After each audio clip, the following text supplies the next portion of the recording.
Hi, I'm Julie from Peaceful Place Home Organizers.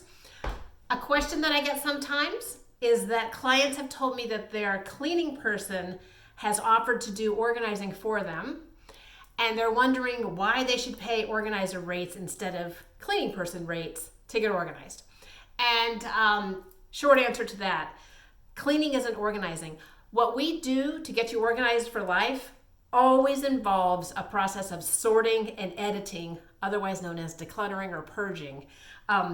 Almost always. I mean, I've never had anybody call me because they were disorganized and they didn't have too much stuff. It's always because people have too much stuff.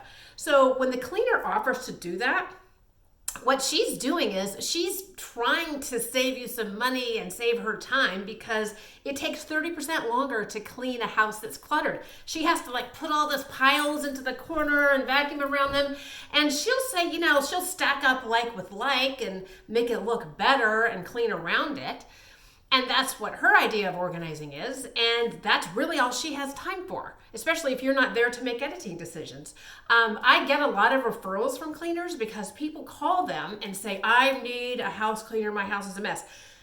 Cleaners go there, take one look and say, no, first you need an organizer, then you call me. So I do get a lot of those referrals. It's two completely different things.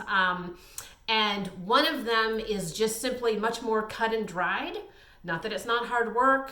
I would be a terrible cleaner myself. I haven't somebody clean my house.